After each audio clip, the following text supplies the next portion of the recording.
Добро утро, добродојавте во уште едно издание на Формула на македонски.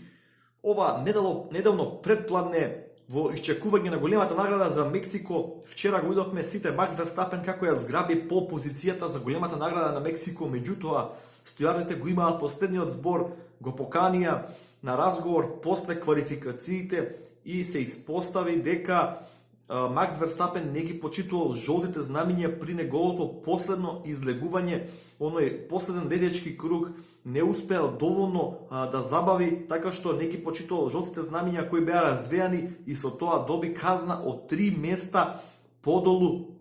Односно, Макс Верстапен ќе стартува четврти на вечерната трка за големата награда на Мексико.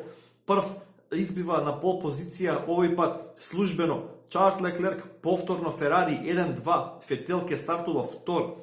Се надевам дека нема да го имаат истото фијаско со стартот во Јапан.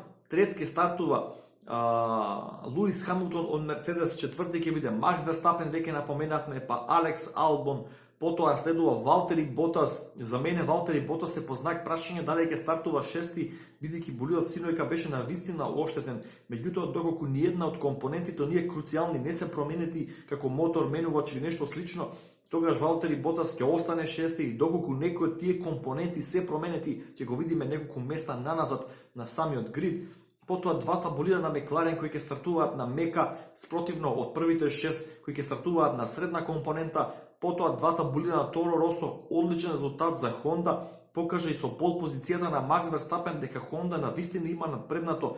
Ред Булот беше традиционално добар во Мексико, бидејќи големите височини, ниската разреденост, односно големата разреденост на воздухот бараше силна потисна сила и добар баланс на болидот да може да се изведе одлично време.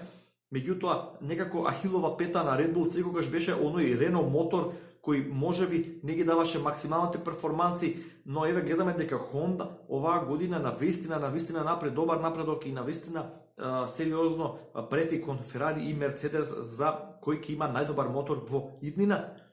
Од 11-то место домашниот миленик Серхио Перес, верувам дека сите надолу ќе стартуваат со медиум компонента, доколку нема некои изненадувања со временските услови, така што вечерва на вистина не очекува една интересна трка. Макс Верстапен ќе биде људ, ќе биде бесен, верувам ќе биде многу агресивен со тоа што му ја одземаа пол позицијата, ќе сака да докаже дека овде Red Bull е крал, дека овде Макс Верстапен е најдобар.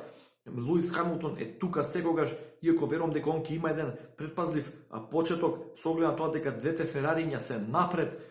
Дали ќе повторам, дали ќе се случи нешто, ќе видиме, ќе биде интересно со Ферари на самиот почеток. Традиционално од 10 трки 9 стартуваат одлично. Се надевам дека нема да ги фати некој малер 2 трки поред да имаат лош старт, бидејќи сакаме сите да гледаме добра трка, а знаеме дека ривалството меѓу Леклерк и Фетел е огромно, а секако помеѓу Леклерк, Хамилтон и Верстапен исто така. Што се однесува до неколку останати вести кои го обкружија светот на Формула 1 овие изминати денови, тоа е дека Рено најверојатно се повлекува од Формула 1, односно дека размислува за повлекување. Гледаме дека резултатите кои Рено ги ветуваше, односно менаџментот, дека за 5 години од повторно влегување официјално на Рено како конструктор ќе бидат во можност да се борат за титула, не се остваруваат. Не само тоа, Рено се повеќе тоне и овој последен период беа фатени како мамат, условно речено, иако системот е комплетно легален. Начинот на употреба на системот за мапирање на кочниците, односно така наречениот brake bias, која регулира кочницата, односно степенот на кочење понапред или поназад, зависно од потребите на секоја патека и на секоја кривина, тој треба мануелно, рачно да се менува од самиот возач во кокпитот, а не да биде мапиран преку компјутер.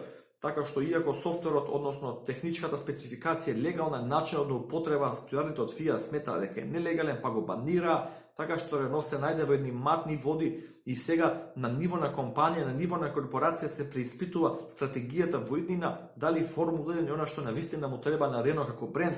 Мене ќе ми биде навистина жал ако заминат во Формула 1, меѓутоа нема да биде неочекувано со оглед на тоа дека премногу трошоци, а малку резултати носи овој тим од Енстон. Ќе видиме, тоа станува интересно и за Даниел Рикјардо. Сега ми текна дека всушност него му истекува и договорот следната сезона со Рено. Мислам дека потпиша 1+1, така што навистина ќе биде интересно од 2021. Понатамо други вести, а тоа е ФИА пишма на Аџија со правилата никако да ги усогласи тимовите за новите правила од 2021 излегуваат спекулации дека тимовите ќе барат одложување на правилата до 2022 година, што за мене тоа нуди голем број проблеми. Еве за например Мекларен потпиша со Мерцедес од 2022 година. Дали ќе треба да прави нова шасија само за една сезона за да може да го адаптира моторната единица на Мерцедес во шасијата на Мекларен, а потоа од 2022 повторно нови правила и многу други тимови кои имаат слични такви проблематики.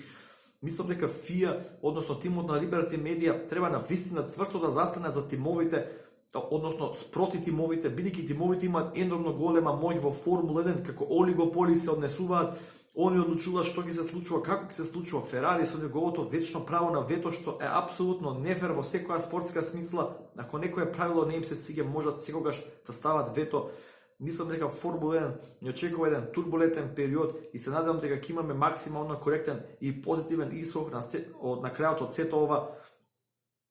Така што на вистина со нетрпение ги очекувам настаните следната недела, бидејќи оној официјален крајен рок е 31 октомври, а тоа е само за неколку дена од сега.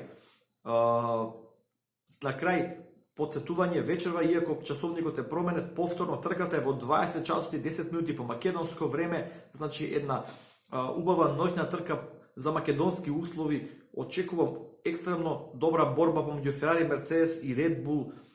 Се надевам дека времето ќе не послужи, иако има дожд, ќе може да биде исто така доста интересно, може да имаме непредвидливи резултати, сите се сеќаваме на феноменално германско гран-при, така што бидете со нас, бидете со каналот Формула на македонски. Ве молам во коментар пишете ми што мислите за казата на Макс Верстапен, дали заслужи да изгуби пол позицијата, ќе успее ли Ферари да се врати на победничките патеки, може ли Луис Хамилтон да одговори на предизвикот на оваа патека. Ги очекувам вашите коментари, вашата поддршка е секогаш добре дојдена. Ви благодарам што го следите каналот Формула на македонски и се гледаме утре веројатно попладне како анализа на трката која ќе се одржи вечерва. Поздрав!